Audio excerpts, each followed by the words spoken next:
Assalamualaikum warahmatullahi wabarakatuh. Saya Fikri Fatoni, NIM 24410101003. Di sini saya akan menyajikan teori-teori perkembangan dalam dan behaviorisme. Saat kita mencoba memahami bagaimana manusia itu berkembang dan belajar, ada banyak teori yang bisa kita pelajari. Masing-masing menawarkan sudut pandang yang berbeda. Teori pemrosesan informasi, teori perilaku, dan teori kognitif sosial. Semuanya memberi kita wawasan tentang bagaimana kita menerima, mengolah, dan merespon dunia di sekitar kita. Yuk kita bahas satu persatu.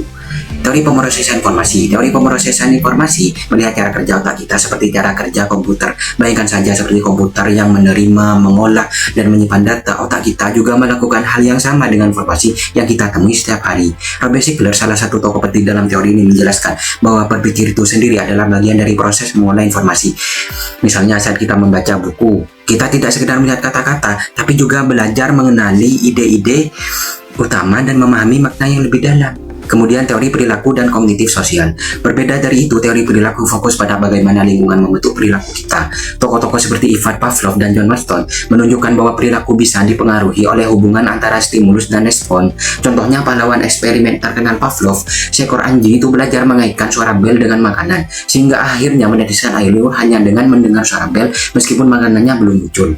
Kemudian pengkondisian operan Skinner. Masih dari sudut pandang perilaku B.F. Skinner mengembangkan teori pengkondisian operan. Ia menemukan bahwa perilaku yang diberi penghargaan kemungkinan besar akan diulang, sementara perilaku yang dihukum cenderung ditinggalkan. Menurut Skinner, lingkungan memainkan peran besar dalam membentuk kepribadian kita. Apakah kita tumbuh menjadi orang yang suka bersosialisasi atau lebih memilih menyendiri, seringkali dipengaruhi oleh pengalaman-pengalaman yang kita alami sepanjang hidup. Kemudian teori kognitif sosial Bandura. Albert Bandura memperkenalkan pendekatan baru lewat teori kognitif sosial. Ia percaya bahwa kita tidak hanya belajar dari pengalaman langsung, tetapi juga dengan mengamati perilaku orang lain. Ini yang disebut dengan pembelajaran observasional. Anak-anak misalnya banyak belajar dari apa yang mereka lihat lakukan oleh orang tua, guru, atau teman sebaya. Selain itu, Bandura memperkenalkan konsep efikasi diri keyakinan bahwa kita mampu mencapai tujuan yang kita tetapkan. Keyakinan ini terbukti sangat terpengaruh dalam perkembangan diri dan keberhasilan kita di masa depan. Setiap teori memberikan sudut pandang berbeda tentang bagaimana kita berkembang, entah lewat cara kita memproses informasi, berpengaruh lingkungan, atau lewat pengamatan. Semuanya membantu kita lebih memahami cara belajar dan berinteraksi dengan dunia. Kemudian pengkondisian klasik teori Pavlov. Pengkondisian klasik adalah proses belajar di mana dua stimulus dikaitkan sehingga sesuatu yang awalnya netral akhirnya mampu menimbulkan respon yang sama. Contohnya bisa dilihat dari eksperimen Pavlov. Anjing secara alami mengeluarkan air liur saat melihat makanan, namun setelah beberapa kali mendengar bunyi bel bersamaan dengan hadirnya makanan, bel saja tanpa makanan akhirnya cukup untuk membuat anjing itu mengeluarkan air liur. Bagaimana proses pengkondisian klasik bekerja? Dalam pengkondisian klasik ada 4 hal penting. Stimulus tak bersyarat seperti makanan yang otomatis memicu reaksi. Respon tak bersyarat misalnya air liur yang keluar saat melihat makanan. Stimulus terkondisi seperti bel yang awalnya netral tapi jadi pemicu setelah sering dikaitkan dengan makanan. Respon terkondisi, respon yang muncul karena belajar seperti air liur saat mendengar bel. Dampak pengkondisian klasik dalam kehidupan sehari-hari.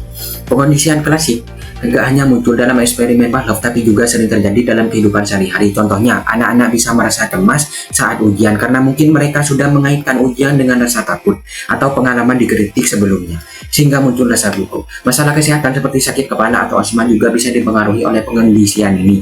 Misalnya, stres akibat dikritik di sekolah bisa memicu reaksi fisik dalam tubuh kita. Generalisasi, diskriminasi, dan kemudahan dalam pengkondisian klasik. Dalam pengkondisian klasik ada juga yang namanya generalisasi, yaitu saat kita merespon hal serupa karena sudah terbiasa dengan rangsangan tertentu. Misalnya, jika seorang siswa cemas saat ujian biologi, dia juga bisa merasa cemas saat ujian mata pelajaran lain yang mirip. Sedangkan diskriminasi adalah ketika kita bisa membedakan rangsangan yang berbeda, jadi dia agak cemas saat ujian sejarah meskipun sebelumnya cemas di ujian lain. Dan kalau kepunahan itu terjadi ketika stimulus nggak lagi diikuti oleh sesuatu yang menambah rasa takut. Jadi responnya perlahan hilang. Desensitasi sistematis mengurangi kecemasan. Salah satu cara untuk mengatasi kecemasan dengan pengkondisian klasik adalah desensitisasi sistematis. Dalam metode ini kita mengaitkan rasa santai dengan situasi yang menakutkan, seperti bicara di depan umum. Dengan begitu orang yang awalnya gugup bisa belajar untuk lebih tenang.